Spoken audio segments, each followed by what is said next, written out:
Welcome to TradersArmy.com, defending your right to build wealth and preserve capital for generations to come.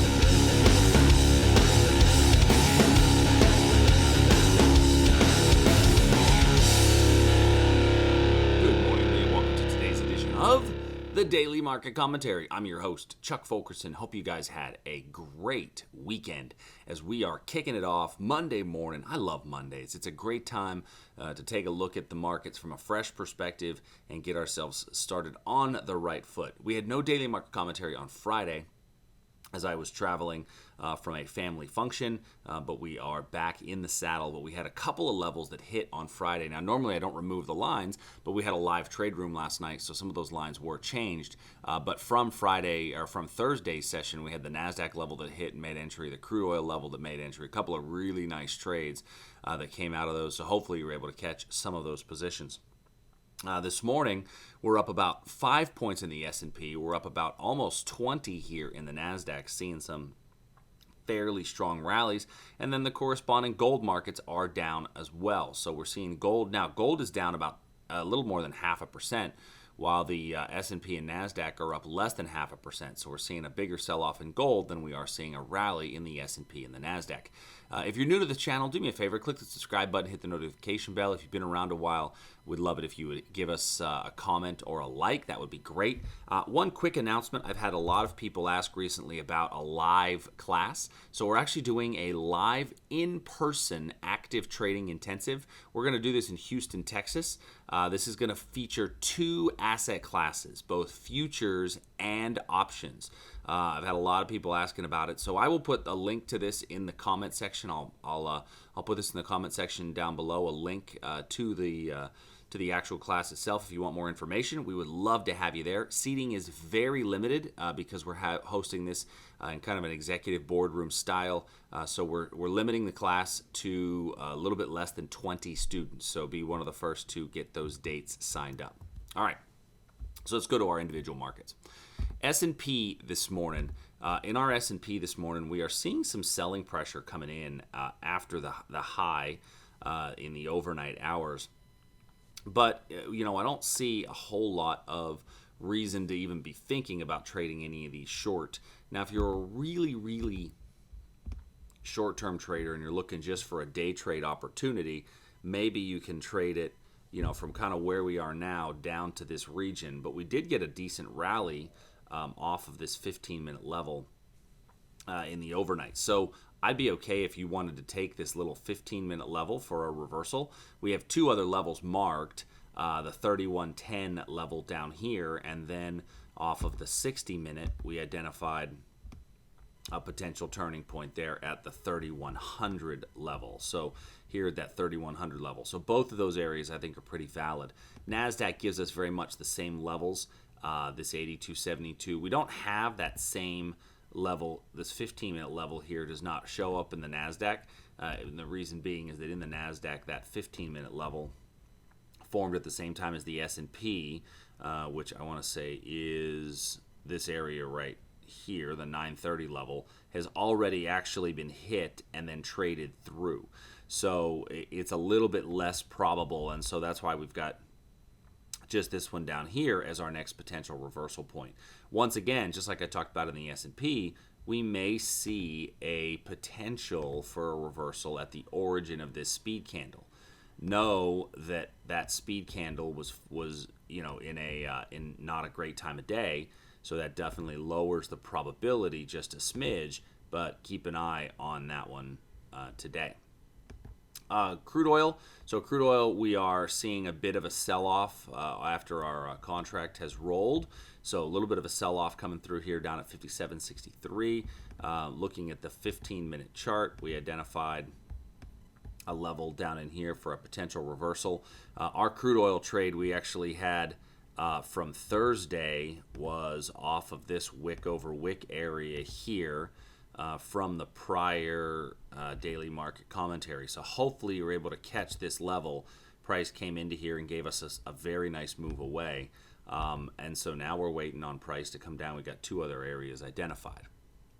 Gold, we're selling off pretty hard in gold. We had we had a potential for a breakout above this level here in gold. We just popped right through it. And now we've sold off pretty hard. Last night in the live trade room, we talked about doing a candle-to-candle short. So if you took that candle-to-candle short in gold last night, and we were looking specifically because we had broken this little upward trend, when we were doing the live trade room, it was on this candlestick right here, giving you a chance to get in and move that stop down pretty quickly as prices are continuing to fall. So now with prices continuing to fall, I'm going to go to a smaller time period and see, is there a place to re-enter this trend? Looking at it, this area right here is brilliant, but I'm going to come a bit lower to this wick over wick right here. I think there's a chance that we see this wick over wick area here act as a potential reversal, and where we see price move.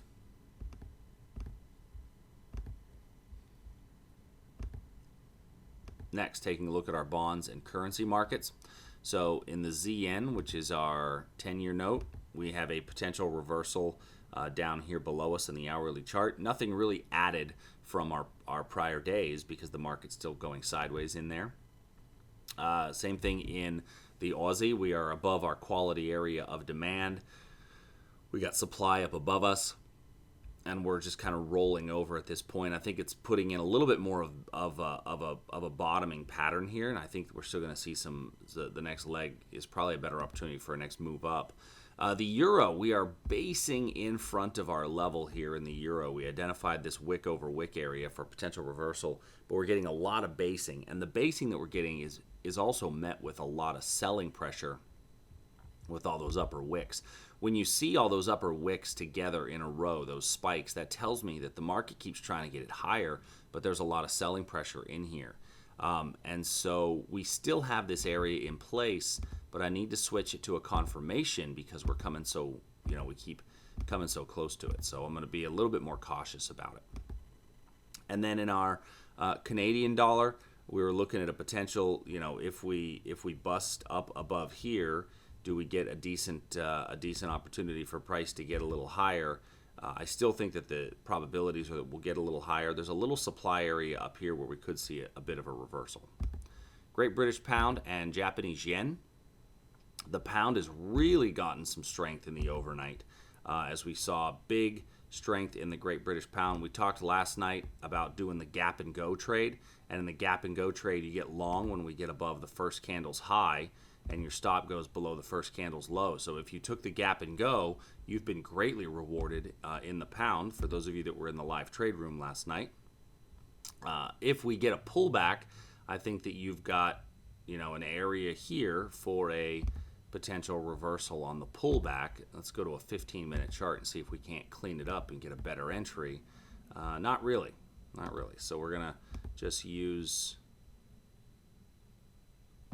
this area here as a potential reversal on the 15-minute time period at that speed candle, as we believe that speed candles do tend to get retraced.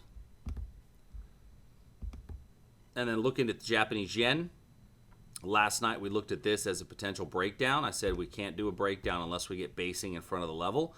Well, we did get quality basing in front of the level, and we got a really nice breakdown and a strong move away. So if you're able to stay up, if you were able to be around when this broke down, then you got a really nice little move away from this one. So a couple of trades from the live trade room last night, between the Japanese yen breakdown, the Great British Pound move, were really the two big movers, and gold, all three of which turned into really good levels. So if you're in the live trade room last night, hopefully you're able to catch some of those. And then as we are heading into today, let's keep an eye. Remember we're at an all-time high. So if you notice, we didn't have any shorts on the S&P or the NASDAQ, and I wouldn't try to force any. Let the market come to you. Wait for quality levels to set themselves up. Once again, if you guys have any questions about the live trading intensive, I'd love to see you out in Houston. Get together. Let's have a beer and get some trades and make some good friends and connections. So if you have any questions, please send us an email, support@tradersarmy.com. Until tomorrow, have a good day.